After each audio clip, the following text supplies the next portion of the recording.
السلام علیکم خواتین و حضرات، میں ہوں ڈاکٹر اجمل ملک اور بڑا حیران کن انکشاف ہے میرے لیے بھی اور ان بہت سارے لوگوں کے لیے جن کو یہ علم نہیں کہ ہیرا منڈی لاہور میں ایک گھر پاکستان کی مقبول گلوکارہ و اداکارہ ملکہ ترنم نور جہان کا بھی ہے۔ جب ہم ترنم چوک سے ایک بازار میں اندر کی طرف آتے ہیں، وہ بازار جس میں طبی گلی جو بدنام علاقہ ہے ہیرا منڈی کا، اس کی طرف بھی ایک راستہ جاتا ہے، تو یہ راستے میں خصوں اور جوتوں کی دکانوں کی مارکیٹ میں یہ ملکہ ترنم نور جہان کا وہ گھر ہے جہاں وہ 4 سال تک مقیم رہی۔ اب سوال یہ پیدا ہوتا ہے کہ 1926 میں شہر قصور میں مدد علی اور فتح بی بی کے گھر میں پیدا ہونے والی ملکہ ترنم نور جہان، ان کا ہیرا منڈی سے کیا تعلق ہے؟ انہوں نے ہیرا منڈی میں یہ گھر کیوں لیا؟ ملکہ ترنم نور جہان کے پیدا ہونے کے بعد ان کو موسیقی کی تربیت دیتے تھے اور چھوٹی سی نور جہان، جن کا اصل نام اللہ وسائی تھا، اللہ وسائی کو لے کر وہ قصور کی گلیوں میں گھومتے پھرتے گاتے اور شام کو ایک ایک ٹکا اکٹھا کرنے کے بعد گھر کی دال روٹی کا بندوبست کر کے واپس آ جاتے ہیں۔ مگر ملکہ ترنم نور جہان کی خوبصورت آواز نے بچپن میں ہی ارد گرد کے لوگوں کو متاثر کیا اور مدد علی نور جہان کو لے کر لاہور شہر میں آ گئے اور ہیرا منڈی میں ہی ایک مقبول سینما رہا ہے پاکستان ٹاکیز، مگر اس سے پہلے یہ عزیز تھیٹر کے نام سے بڑا مشہور تھا اور یہاں تھیٹر ہوا کرتا تھا، تو ننھی اللہ وسائی کو یہاں پر عزیز تھیٹر میں لایا جاتا اور وہ اپنی مقبول زمانہ ناز سناتی شاہ مدینہ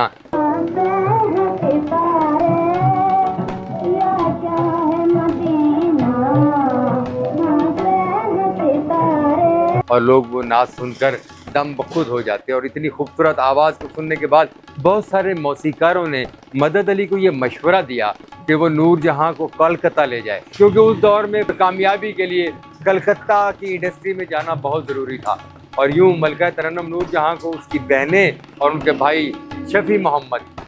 کلکتہ لے گئے، اور کلکتہ میں مقبول گلوکارہ مختار بیگم نے انہیں اپنے پاس پناہ دی اور مختار بیگم نے باقاعدہ ان کی تربیت کی اور ان کا نام اللہ وسائی سے نور جہاں رکھا، اور وہاں سے ہی انہوں نے بحیثیت گلوکارہ فلموں میں کام شروع کیا اور بحیثیت اداکارہ بھی فلموں میں کام شروع کیا۔ اس دوران ان کے والد مدد علی نے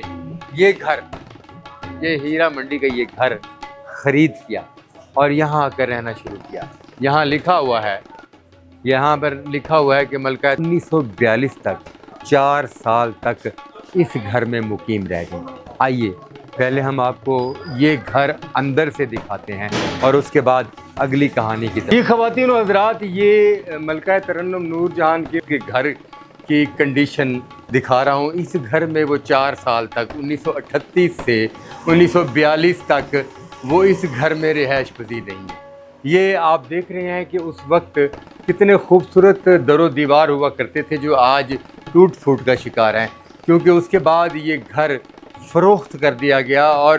جن لوگوں نے اس گھر کو خریدا اب وہ اس گھر کو توڑ پھوڑ کر نئی شکل دینے کی کوشش کر رہے ہیں، مگر اس کی پہچان صرف اسی وجہ سے ہے کہ یہاں ملکہ ترنم نور جہاں رہ چکی ہیں، اور اس کی تزئین و آرائش اور اس کو بنایا بھی اسی خد و خال کی طرح جا رہا ہے کہ ہیرا منڈی کا جو مخصوص سٹائل ہے، مخصوص ٹچ ہے، وہ قائم و دائم رہے۔ خواتین و حضرات، حالانکہ اس دوران ان 4 سالوں کے دوران جب اس گھر کو ملکہ ترنم نور جہاں سے منسوب کیا گیا اور ان کا خاندان یہاں آباد رہا، تو خود ملکہ ترنم نور جہاں کلکتہ میں موجود تھیں اور وہاں کی فلمی مصروفیات میں مکمل طور پر پھنسی ہوئی تھی، مگر اس دوران وہ لاہور میں آتی، اپنے والدین کے ہمراہ اسی کوٹھے پر قیام پذیر ہوتی۔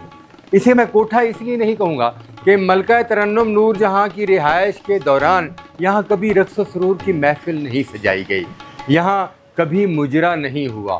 ہاں، البتہ یہ گھر لینے کا مقصد یہ تھا کہ اس دور میں موسیقی کا تمام تر کام ہیرا منڈی میں ہوا کرتا تھا۔ روز شام ڈھلتے ہی موسیقار، گلوکار اور سازندے یہاں ہیرا منڈی کا رخ کرتے اور یہاں پر فلمی پروڈیوسرز اور ڈائریکٹرز یہاں آ کر بیٹھتے اور ان موسیقاروں سے اپنی آنے والی فلموں کا میوزک ترتیب کرواتے، اور یہاں سے نئی دھن، نیا گانا اور نیا میوزک لانچ ہوتا اور دنیا بھر میں مقبول ہو جاتا۔ اور یوں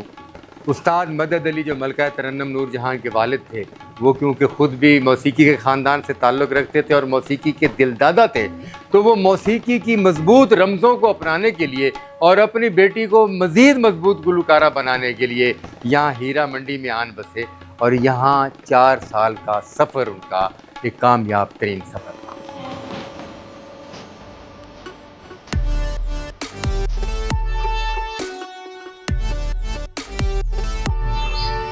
جی دوستو، ملکہ ترنم نور جہان کا یہ قدیمی گھر اور اس کی یہ بالکنی ایک خوبصورت کوٹھے کا سما پیدا کر رہی ہے، اور آج بھی ملکہ ترنم نور جہاں کا یہ ہیرا منڈی والا گھر ہو بہو ہیرا منڈی کے کسی خوبصورت کوٹھے کی طرح ہی ہے۔ ملکہ ترنم نور جہاں جنہوں نے کلکتہ سے کامیابیاں حاصل کرنے کے بعد بمبے کی طرف رخ کیا، اور بمبے میں ان کی ملاقات مقبول فلم ساز اور ہدایت کار شوکت حسین رضوی سے ہوئی، اور شوکت حسین رضوی اور ملکہ ترنم نور جہان ایک دوسرے کے بہت قریب آ گئے۔ بھرپور محبت کا انجام شادی کی صورت میں ہوا، دونوں میاں بیوی بن گئے، اور شوکت حسین رضوی نے ہندوستان کے مقبول اداکار دلیپ کمار کو ہیرو لے کر ملکہ ترنم نور جہان کے ساتھ فلم جگنو کا آغاز کیا۔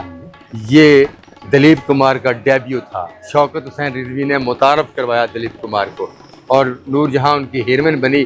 یہ فلم سپر ہٹ ہونے کے بعد پارٹیشن ہو گئی، پاکستان اور ہندوستان 2 حصوں میں تقسیم ہو گئے۔ ملکہ ترنم نور جہان شوکت حسین رضوی کو ساتھ لے کر یہاں پاکستان میں آ گئی، اور پھر اس کے بعد اس کوٹھے کو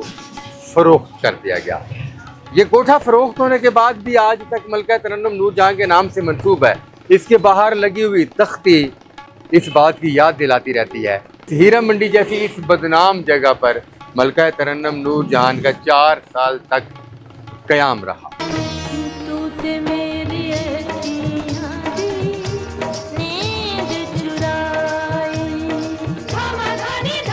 جی دوستو، اب اس گھر کی شکل کو تبدیل کیا جا رہا ہے، مگر اس کی بناوٹ آج بھی اسی طرز کی جا رہی ہے کہ اس میں سے خوبصورت کوٹھا نظر آئے، کوٹھے کی بالکنیاں نظر آئیں، اور اس کے اندر جانے کے بعد ایسا گمان ہو کہ یہاں مغلیہ دور کی کوئی طوائف رقص کر رہی ہے اور اس دور کے نواب بیٹھے دادے عیش دے رہے ہیں۔ ملکہ ترنم نور جہان کے پاکستان آنے کے بعد ملکہ ترنم نور جہان اور شوکت حسین رضوی کو پاکستان گورنمنٹ کی طرف سے شاہ نور اسٹوڈیو الاٹ کیا گیا، اور یہ ان دونوں کی محبت کی نشانی نور سے نور، اور شاہ جی کہا کرتے تھے شوکت حسین رضوی کو شاہ نور، اس طرح اسٹوڈیو کا نام شاہ نور اسٹوڈیو رکھا گیا، اور یہاں پر فلموں کا آغاز ہو گیا۔ فلموں کا آغاز ہوتے ہی ملکہ ترنم نور جہان بحیثیت اداکارہ اور بحیثیت گلوکارہ ایک مرتبہ پھر بام عروج پر پہنچ گئی۔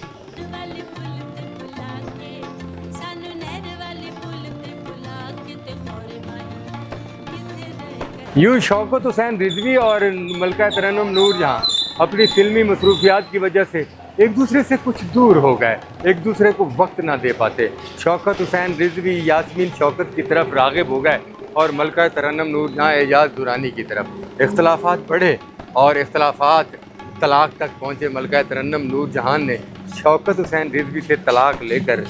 اس دور کے رانجھا، بلکہ قیامت تک جس طرح کا خوبصورت رول اعجاز درانی نے رانجھا کا کیا ہے کوئی ادا نہیں کر سکتا، وہ رانجھا کی بیوی بن گئی، اور رانجھا کے ساتھ بھی ان کی نہ بن سکی۔ ایک وقت آیا کہ اعجاز درانی سے بھی طلاق ہو گئی، اور انہوں نے اپنی زندگی گانے کے لیے وقف کر دی، اور پھر ملکہ ترنم نور جہان شیعہ کی وہ گلوکارہ بنی کہ ان جیسا دوبارہ کوئی نہیں آئے گا۔ یہ گھر جب تک یہاں قائم ہے، یہاں پر آنے والے، اسے دیکھنے والے اور یہاں پر وقت گزارنے والے لوگ اس کو ملکہ ترنم نور جہان کے گھر کے نام سے یاد کرتے رہیں گے۔ اس کے باہر لگی ہوئی تختی یہاں کے مکینوں کی خواہش ہے کہ تا قیامت یہیں پر لگی رہے۔